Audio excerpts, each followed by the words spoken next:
تانوں کی بینوں میں پھر لہرا بجا، گیسوؤں کی ناگنی لہرا چکی۔ اس شعر میں امام عشق و محبت حضرت رضا بریلوی رحمۃ اللہ تعالی علیہ فرماتے ہیں کہ سار کی بانسری میں پھر لہرا یعنی نغمہ بجا اور بالوں کی ناگنی لہرانے لگی۔ اس شعر کو ملاحظہ فرما کر قارئین کرام شاید یہ سوچ رہے ہوں گے کہ حضرت رضا بریلوی رحمۃ اللہ تعالی علیہ نے کیا مرزا غالب یا جگر مراد آبادی کی طرح عشق مجازی کا شعر کہا ہے، یا اردو ادب کے دیگر شعراء کے مد مقابل آ کر محبوبہ کی زلف کو ناگنی سے تشبیہ دی ہے، جیسا کہ کسی شاعر نے اپنی محبوبہ کی زلفوں کے متعلق کہا ہے: اس زلفا کیا کہنا جو دوش پہ لہرائی، سمٹی تو بنی ناگن پھیلی تو گھٹا چھائی۔ لیکن حقیقت یہ ہے کہ حضرت رضا کی کوئی محبوبہ تھی ہی نہیں، اور نہ ہی اس کا سوال پیدا ہوتا ہے۔ حضرت رضا بریلوی نے تو نہ صرف ایک ذات گرامی کو ہی اپنا محبوب، مقصود، مطلوب اور اپنی مراد بنایا تھا، اور وہ ذات گرامی محبوب رب العالمین سید المرسلین رحمت للعالمین صلی اللہ علیہ وآلہ وسلم کی ذات ستوادہ صفات ہے۔ تو کیا حضرت رضا بریلوی نے اپنے محبوب آقا صلی اللہ علیہ وآلہ وسلم کے بارے میں یہ شعر کہا ہے؟ اس کا جواب ہے ہرگز نہیں، کیونکہ اس شعر میں گیسوؤں کو ناگنین یعنی سانپ کی مادہ ناگنی یا ناگن کی جمع یعنی بہت ساری ناگن کہا گیا ہے، اور حضور اقدس صلی اللہ علیہ وآلہ وسلم کے مقدس گیسوؤں کو ناگنی سے تشبیہ دینا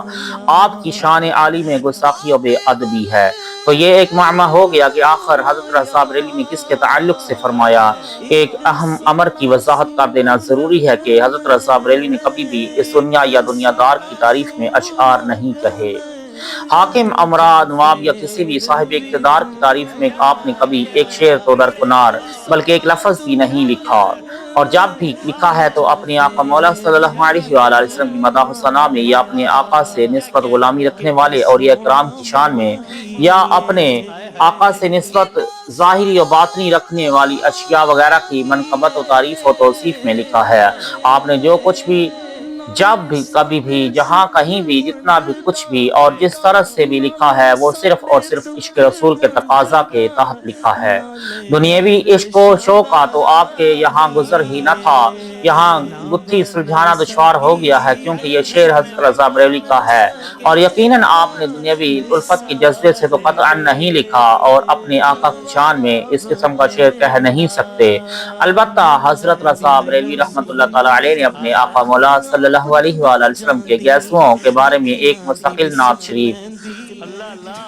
18 اشعار پر مشتمل لکھی ہے۔ وہ نعت کیا ہے؟ ایمان و محبت رسول کے پھولوں کا گلدستہ ہے، جس نعت کا مطلب پہلا شعر یہ ہے کہ چمن طیبہ میں سنبل جو سنوارے گیسو، حور بڑھ کر شکن ناز پہ وارے گیسو، کعبہ جاں کو پہنایا ہے غلاف مشکیں، اڑ کر آئے ہیں جو ابرو پہ تمہارے گیسو، سلسلہ پاک شفاعت کا جھکے پڑتے ہیں، سجدہ شکر کے کرتے ہیں اشارے گیسو، دیکھو قرآن میں شب قدر ہے تا مطلع فجر، یعنی نزدیک ہے عارض کے کہ وہ پیارے گیسو۔ پس جو عاشق صادق اپنے آقا مولا کے مقدس گیسوؤں کی تعریف و توصیف میں مذکورہ بالا ایمان و خلوص اور محبت و تعظیم سے لبریز اشعار کے معنی موتی نشاور کر رہا ہو، وہ عاشق صادق کبھی بھی اپنے آقا مولا کے معمر زلفوں کو ناگنین سے تشبیہ نہیں دے سکتا، بلکہ ایسا تصور بھی نہیں کر سکتا۔ تو پھر اب دوبارہ یہ سوال اٹھتا ہے کہ حضرت رضا نے یہ شعر کس تعلق سے لکھا ہے؟ جواب ہے عشق رسول کے تعلق سے۔ اب اس جواب سے تو معاملہ مزید پیچیدہ ہو گیا کہ عشق رسول کے تعلق سے شعر اور گیسوؤں کو ناگنین سے تشبیہ دینا جواباً عرض ہے کہ ہاں، لیکن ناگنین سے تشبیہ حضور اقدس صلی اللہ علیہ وآلہ وسلم کی زلفوں کو نہیں دی گئی، اور نہ ہی کسی معظم دین کی زلفوں کی، بلکہ کسی بھی انسان کی زلفوں کو نہیں دی گئی، بلکہ خوشنما اور دلفریب ماحول سے مثال دی گئی ہے، کیونکہ یہ شعر اس قصیدہ کا ہے جو حضرت رضا بریلوی نے بطرز تشبیب ماہ ربیع الاول شریف کی آمد کے بیان میں مرقوم فرمایا ہے۔ تشبیب یعنی شعراء کی اصطلاح میں قصیدے کی ابتدا میں عاشقانہ مضامین میں نظم کرنا۔ یہ شعر جس قصیدے کا ہے اس کی سرخی ہے متفرق اشعار تشبیب قصیدہ در بیان آمد بہار۔ ماہ ربیع الاول شریف جس کا مطلب یہ ہوا کہ یہ قصیدہ تشبیب کے انداز میں لکھا گیا ہے، اور تشبیب کے انداز میں جو قصیدہ لکھا جاتا ہے اس کی ابتدا میں عاشقانہ مضامین نظم کیے جاتے ہیں، لہٰذا حضرت رضا بریلوی نے اس قصیدہ کی ابتدا عاشقانہ مضامین سے کی ہے، جس کا اندازہ اس قصیدے کی ابتدائی اشعار سے ہو جائے گا۔